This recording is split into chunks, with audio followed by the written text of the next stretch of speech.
As part of our initiative, Green Production Music, we're working to set a new standard for environmental responsibility in the music industry. To find out how our composers are making music more sustainably, we visited Old Jet in Suffolk to meet composer and Keane bass player Quin.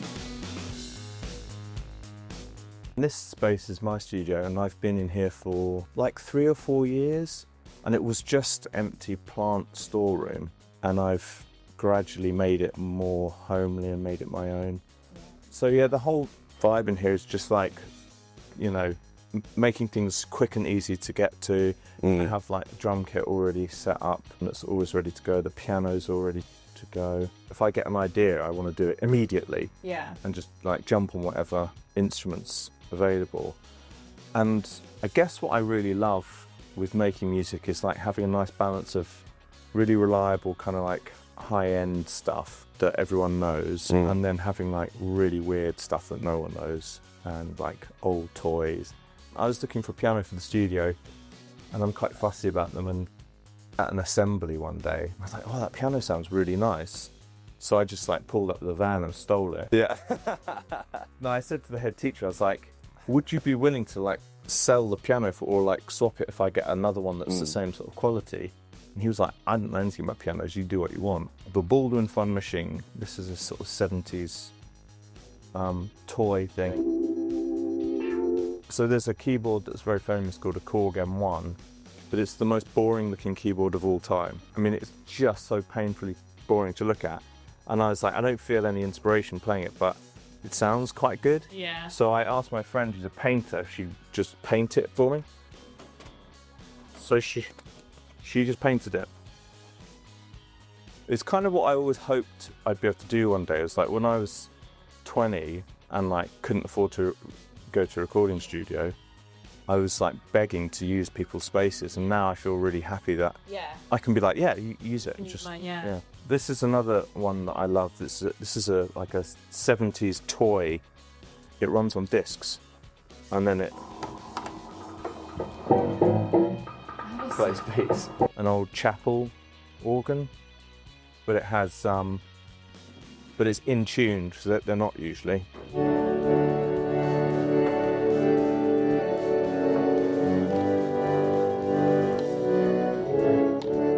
Yeah, you have to use 2 feet.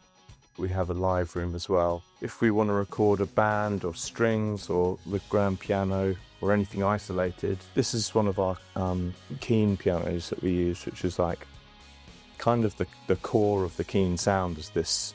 The idea was just to have somewhere to set up my recording studio, but it evolved into a kind of creative community of artists, writers, musicians. And do you feel like since moving into this quite unique space, your music has responded to that in turn compared to maybe more traditional studios which you've worked in?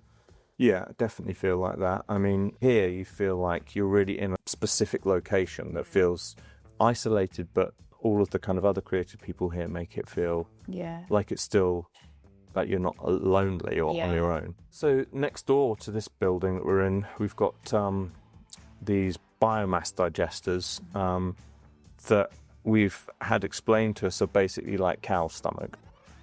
Not waste plants, so we're putting basically rye, maize, sugar beet pulp from sugar company, British sugar. Yeah. There's like a sweet smell in the air. Is that what it is? Yeah. That's cool. That's very polite of you. Inside the tanks there is digestion process. So where you're creating gas, and there is like 2 membranes inside, inner and outer. Outer creating pressure with oxygen to push the inner membrane down, and all the gas will go to the engines. We have 3 generators on site, and we're creating 4.1 megawatt of energy. Wow. So we're not gas to grid, we're electricity to grid. So we're supplying electricity to all bent waters, and as well we're exporting electricity to national grid. So this comes from the farm. Yes. Goes in. Every year, Turned into power. And then you get electricity and fertilizer. If you want to have a look inside the tanks, what's happening? Yeah? Yeah. It's just moving around. That's crazy. I thought it would just sit there, but it's moving. No, it's moving. It has to mix everything. It's probably this, but you can see it all moving. It's like kind of moving around like that. I guess churning it. All the time you have to have like temperature between 40 and 49 degrees. So we're taking from one of our generators heat because it's creating lots of heat as well. Yeah. So that's flare system. Oh yeah, that's where the flames come out. Our gas cleaning system, so we're cleaning HTS from the gas because HTS is damaging the engines. So that's separator. That's the separator. Yeah, so basically we're separating liquids from the solids. See, here is our control room. Oh, that's understated. I thought you were going to have like banks and banks of giant, levers. We have 4 digester switches here. This Yeah. is like side plan, and you can go on tank and you see exactly. So those are the things that you were saying that are... The paddle agitators here, and you can see how difficult it is to work for them, utilization, everything. Yeah. And if it goes to 100%, it will trip. It seems like very complicated, but also like weirdly simple. Like it's a simple idea. Yeah, it's very simple. It's working exactly like cow's belly. Wow. You're right, yeah. Yeah. Create Well, methane. There is cow's food up there. You just put in 4 big cows. How is it? It creates methane. So they put maize and things like that in, and creates methane, creates heat, creates gas, and they turn that into electricity, which powers the whole of the site we're on. And Old Jet is on an old Air Force base, which is 1,000 acres. It's a big site. So all of the buildings here are powered from that natural process, and the byproduct of it is fertilizer, which goes back to the farms. When they originally set it up and we realised that this was going to be a thing that we could do and we could be part of, it was kind of exciting, but I was also like, is the power going to be dinging all the time?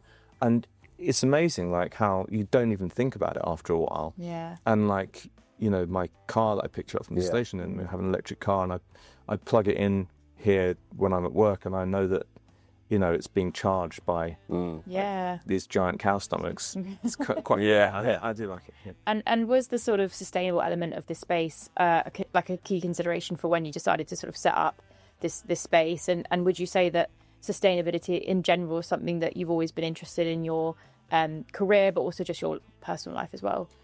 Yeah, I see it as like a never-ending but quite pleasing battle. This like, you think, I'm doing all my recycling, and then you hear like about recycling being dumped in rivers and turning into things.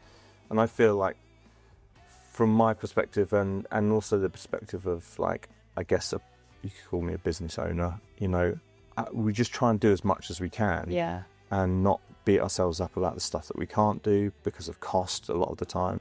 Do you feel like there's a general trend in which artists and the industry as a whole is moving towards sustainability? Yeah, there really is, but there's kind of 2 sides of it, and I think one side is like genuine head down, quietly getting on with doing what you can, with touring, with everything. It's like just do as much as we can, and not like go into a kind of like vortex of guilt about the things that we can't control. Yeah.